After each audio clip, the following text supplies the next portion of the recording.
Hello friend, last वाले lecture में हमने किया था कि रिसर्च क्या होती है, इसका प्रॉपर मीनिंग क्या होता है और हमने जाना था कि रिसर्च के सोर्सेज क्या होते हैं, जिसमें हमने दो टाइप के सोर्स पढ़े थे, प्राइमरी एंड सेकेंडरी। इसके बाद हमने देखा था कि रिसर्च के बेनिफिट्स क्या होते हैं, कि हमें एक रिसर्च करने के क्या क्या फायदे हो सकते हैं, ये भी हमने जाना। और लास्ट में हमने देखा था कि रिसर्च हम कंडक्ट करते हैं उस टाइम पे हमें कैसी कैसी डिफिकल्टी या कैसी कैसी समस्याओं का सामना करना पड़ता है। आज हम देखेंगे उससे आगे ही टाइप ऑफ रिसर्च। तो चलिए शुरू करते हैं अपने आज के टॉपिक को। मैं मंजीत कौर और स्वागत है आपका अपने यूट्यूब चैनल जिसका नाम है हेल्प योरसेल्फ। तो आज हम पढ़ने वाले हैं टाइप ऑफ रिसर्च। उससे पहले हम जानेंगे कि एक रिसर्च कौन कर सकता है। देखिए, रिसर्च का हमने मीनिंग क्या जाना था कि किसी भी चीज को खोजना, अपनी नॉलेज को बढ़ाना। तो इससे रिलेटेड अगर कोई भी रिसर्च करता है तो वह कौन कौन कर सकता है। तो यहां पर हम डालते हैं who can conduct the research.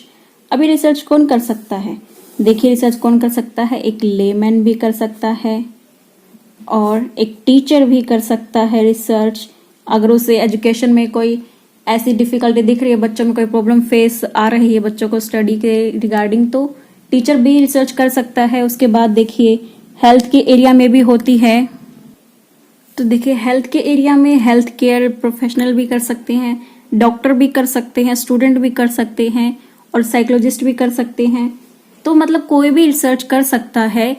उसमें एक जिज्ञासा होनी चाहिए या फिर कोई प्रॉब्लम होनी चाहिए रिसर्च के लिए, कि किसी प्रॉब्लम का हमें सॉल्यूशन ढूंढना है या फिर अपनी नॉलेज को बढ़ाना है, तो हम रिसर्च करने की सोचते हैं। तो इनमें से कहा गया है कि कोई भी रिसर्च कर सकता है।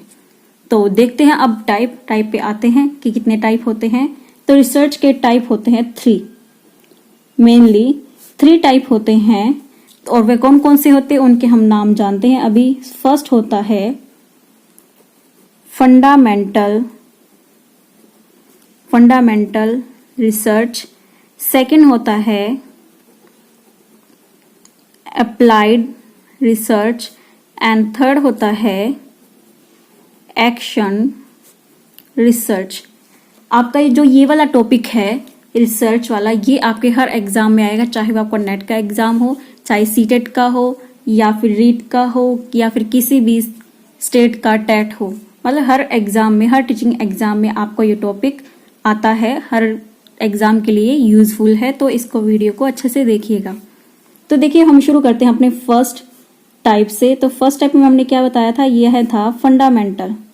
क्या नाम है फर्स्ट टाइप का? Fundamental research. और इसे हिंदी में क्या कहा जाता है? इसे हिंदी में कहा जाता है मौलिक अनुसंधान। मौलिक अनुसंधान। और इसका क्या होता है मेन? ये होता है कि एक नई चीज को क्रिएट करना, नया कुछ खोजना। फंडामेंटल क्या होता है? मौलिक हिंदी में। और मौलिक क्या होता है? जो अपने आप में नया हो, अपने आप में एक सिंगल हो, कहते खुद ही सच है, या फिर वो कह सकते हैं शुद्ध नया होता है, कुछ समथिंग नया करना होता है इसमें। और इसके 2 नाम से और जाना जाता है। तो हम जानते हैं कि वे नाम कौन कौन से। ऑल्सो नॉन बाय या ऑल्सो नॉन एज, कौन कौन से नाम से जाना जाता है इसे? एकेडमिक रिसर्च, जिसे हिंदी में कहेंगे शैक्षिक अनुसंधान। और दूसरा नाम इसका, एक और नाम है इसका, दूसरा नाम है बेसिक रिसर्च, जिसे हिंदी में कहेंगे मूल अनुसंधान। मैं यहाँ पे लिख भी देती हूँ ताकि आपको याद रहे, मूल अनुसंधान। और इसे कहेंगे शैक्षिक अनुसंधान।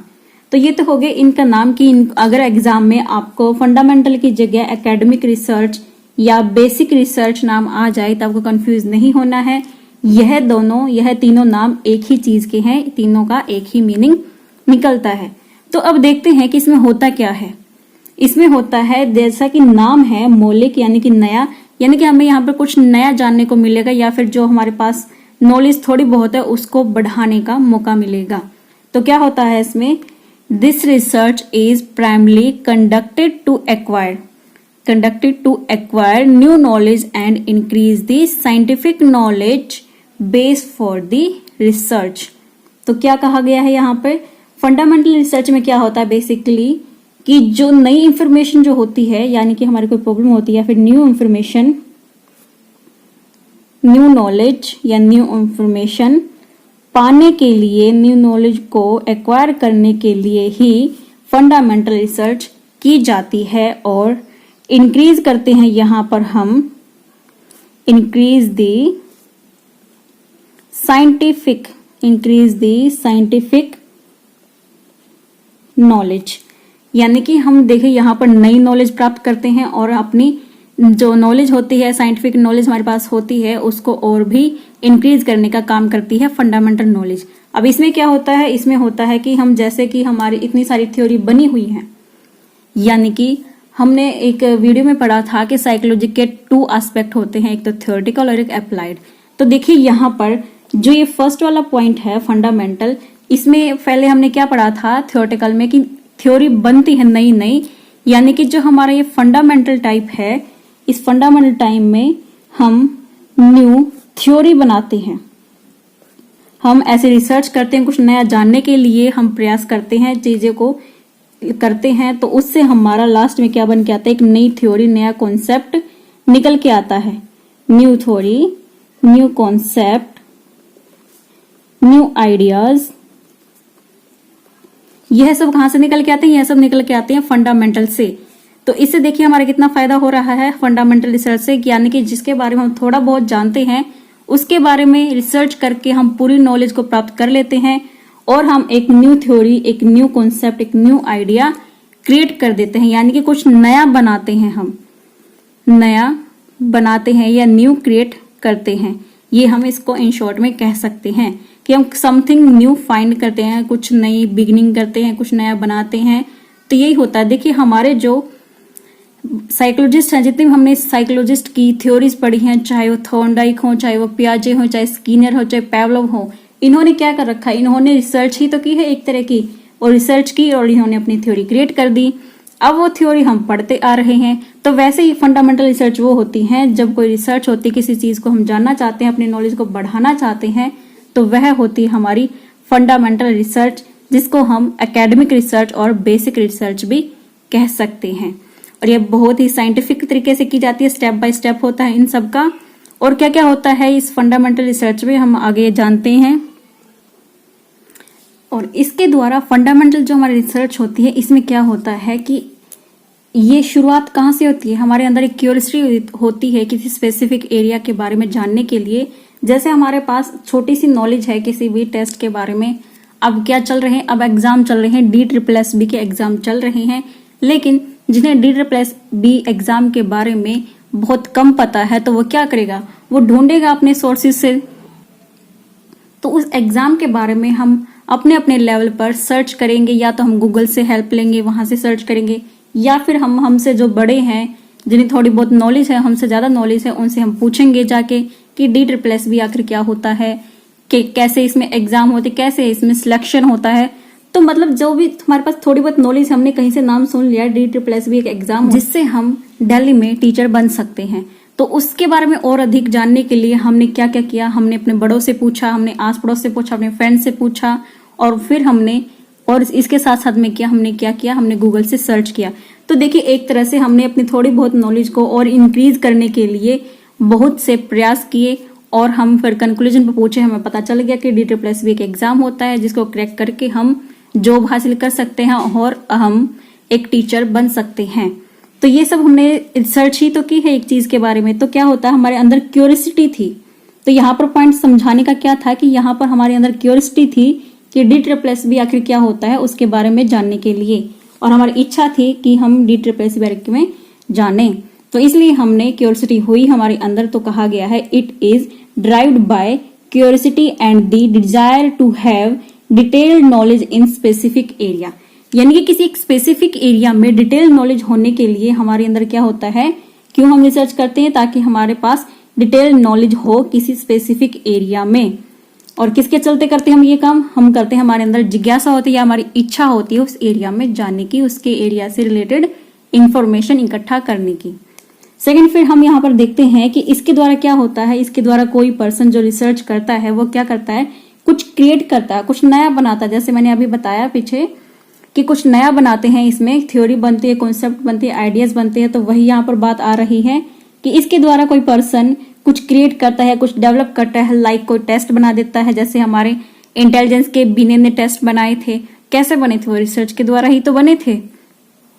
तो टेस्ट बनाता है या फिर थ्योरी बनती है, किसके बेस पे बनती है? इसी फंडामेंटल रिसर्च के बेस पे new theories, new ideas, new test और कॉन्सेप्ट निकल कर आते हैं किसी भी स्पेसिफिक एरिया में। जिसके भी स्पेसिफिक एरिया में हम जाना चाहते हैं, जहां भी हम रिसर्च करना चाहते हैं, उस स्पेसिफिक एरिया से रिलेटेड टेस्ट, थ्योरी, कॉन्सेप्ट और न्यू आइडियाज निकल कर आते हैं इसी रिसर्च टाइप के द्वारा। तो ये तो थी हमारी फंडामेंटल रिसर्च, जिसे दो नाम से जाना जाता है, और academic research and basic research. तो अब हम चलते हैं सेकंड टाइप पे। सेकंड टाइप क्या था हमारा? भूल तो नहीं गई है ना? तो सेकंड टाइप हमारा है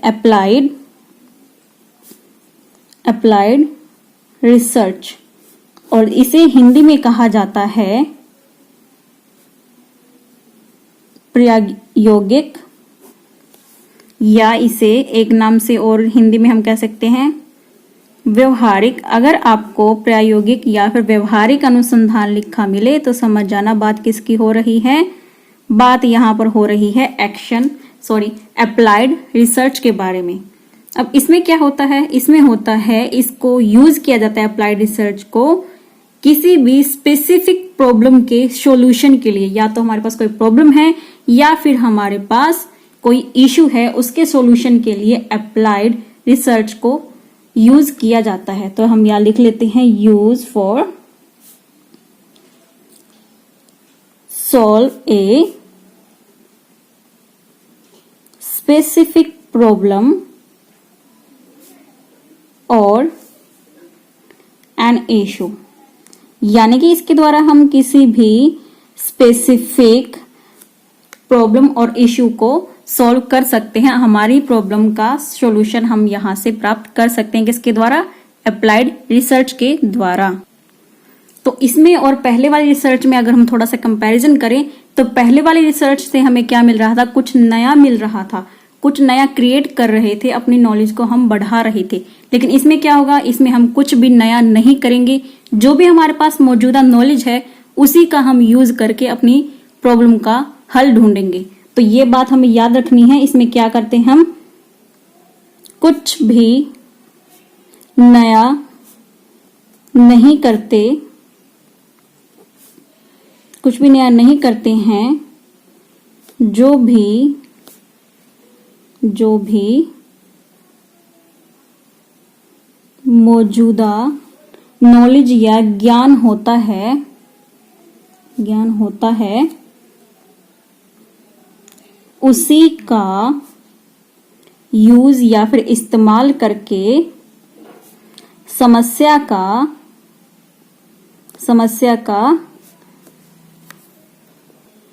तो पहली बार रिसर्च में हम क्या कर रहे थे? कुछ नया क्रिएट कर रहे थे, कुछ खोज रहे थे। लेकिन इसमें क्या कर रहे हैं हम? जैसे हमारे साथ में, हमारे पास में या हमारे सामने एक प्रॉब्लम आती है, तो हमारे पास जितनी भी मौजूदा नॉलेज है, जितने भी मौजूदा हमारे पास ज्ञान है, उसको यूज करके हम अपनी समस्या का हल खोजते हैं और अपनी प्रॉब्लम को सॉल्व करते हैं इन्हीं चीजों को यूज करके।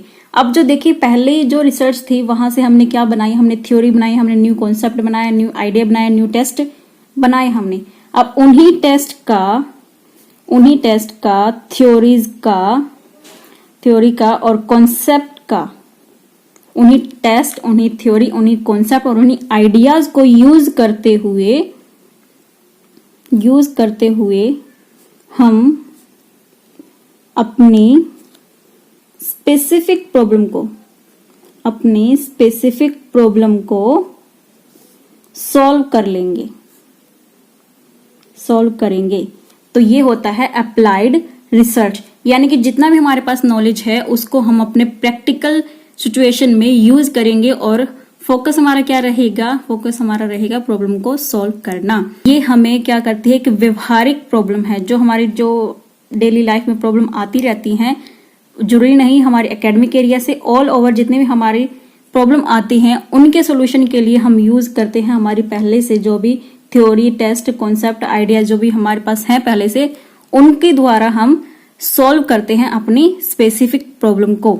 हमारा एम क्या होता है इसमें, अगर हम पूछ लिया जाए एग्जाम में आपसे कि अप्लाइड रिसर्च का एम क्या होता है, तो इसका एम होता है सॉल्विंग प्रैक्टिकल प्रॉब्लम, यानी कि व्यवहारिक समस्याओं को हल करने का इसका मेन एम होता है। और इसमें इन्वॉल्व्स क्या होते हैं, इसमें इन्वॉल्व्स होती हैं practical application of scientific method.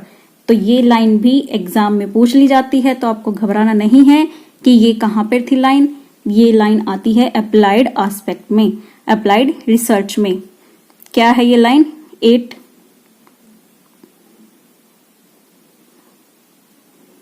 involves the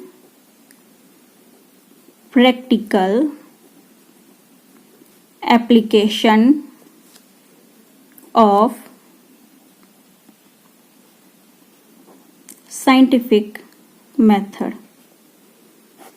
तो हम वे एप्लीकेशन यूज करते हैं जो साइंटिफिक मेथड थे, जो साइंटिफिक रिसर्च थी, जो हमने पहली वाली रिसर्च टाइप में पढ़ी थी, उन सब के जो मेथड से जो एप्लीकेशन बनी है, उन एप्लीकेशन को हम उपयोग करते हैं या फिर अप्लाई करते हैं अपनी डेली लाइफ की हमारे प्रैक्टिकल प्रॉब्लम को सॉल्व करने के लिए। तो ये तो थी हमारी अप्लाइड रिसर्च। लेकिन हमने कितने टाइप की रिसर्च पढ़ी है, हमने कहा था कि रिसर्च होती है 3 टाइप की, यानी कि अभी भी एक टाइप रहता है। हमने 2 टाइप की रिसर्च पढ़ी है और दोनों टाइप में हम थोड़ा डिफरेंस देख लेते हैं ताकि हमें अच्छे से याद रहे कि फंडामेंटल रिसर्च कौन सी होती है और हमारी अप्लाइड रिसर्च क्या होती है। तो चलिए जानते हैं थोड़ा सा डिफरेंस इनमें। तो जो हमारे फंडामेंटल रिसर्च होती है उनसे हमें क्या मिलती है, उनसे हमें कुछ नया जानने को मिलता है, हमारी नॉलेज को इंक्रीज करने का मौका मिलता है। और जो अप्लाइड रिसर्च होती है उनसे क्या होती है, उनसे हमें कुछ नया जानने को नहीं मिलता, उससे हमें क्या होता है, हमारी स्पेसिफिक प्रॉब्लम को सॉल्व करने का मौका मिलता है पहले से मौजूदा नॉलेज के द्वारा। फिर देखिए इसमें फंडामेंटल रिसर्च में क्या होता है, फंडामेंटल रिसर्च में होता है कि हम किसी स्पेसिफिक एरिया में लेके चलते हैं और उससे रिलेटेड हम डिटेल इंफॉर्मेशन प्राप्त करते हैं। लेकिन अप्लाइड में क्या होता है, अप्लाइड में होता है कि हम स्पेसिफिक प्रॉब्लम को सॉल्व करने के लिए किसी भी एप्लीकेशन को या किसी भी कॉन्सेप्ट, किसी भी थ्योरी को अपनाते हैं और उसके द्वारा प्रॉब्लम को सॉल्व करते हैं। यहाँ पर हम कोई भी डिटेल्ड इंफॉर्मेशन प्राप्त करने के जरिए से या फिर कोई भी डिटेल इंफॉर्मेशन प्राप्त करने का एम नहीं लेके चलते। हमारा एम क्या होता है, हमारा एम होता है किसी भी स्पेसिफिक जो प्रॉब्लम है, हमारी प्रैक्टिकल प्रॉब्लम है, उसको सॉल्व करना। और उसमें क्या होता है फंडामेंटल में क्या होता है, हम किसी चीज को क्रिएट करते हैं, हम कोई ना कोई टेस्ट डेवलप करते हैं, कोई हम थ्योरी बनाते हैं, कोई हम कॉन्सेप्ट बनाते हैं या फिर हम कोई नया आइडिया बनाते हैं। लेकिन अप्लाइड रिसर्च में क्या करते हैं हम, अप्लाइड रिसर्च में हम सिर्फ प्रॉब्लम का सॉल्यूशन ढूंढते हैं और अगर वो सॉल्यूशन नहीं फिट हो रहा तो हम किसी दूसरे कॉन्सेप्ट के, दूसरी थ्योरीज को अपना के देखते हैं। यानी कि हम स्पेसिफिक प्रॉब्लम फेस करते हैं तब हम खोजते हैं कि कौन कौन सी थ्योरी इससे रिलेटेड है और कौन सा आइडियाज या कौन सी थ्योरी यूज करके हमें हमारी समस्या का हल मिलेगा। तो ये तो थी दोनों रिसर्च के टाइप। तीसरी रिसर्च का टाइप है एक्शन रिसर्च, जिसे हिंदी में कहा जाता है क्रियात्मक अनुसंधान। इस टाइप को हम बड़े डिटेल से पढ़ेंगे क्योंकि एक्शन रिसर्च काफी डिटेल में आता है, इससे क्वेश्चन काफी अक्सर देखने को मिलते हैं एग्जाम में। तो ये हम पढ़ेंगे नेक्स्ट वीडियो में। तब तक वीडियो अच्छी लगी है तो प्लीज वीडियो को शेयर कीजिए, लाइक कीजिए और चैनल को सब्सक्राइब करना ना भूलिए। और नेक्स्ट वीडियो तक बने रहिए अपने चैनल पर जिसका नाम है हेल्प योरसेल्फ। तब तक के लिए guys bye bye, take care.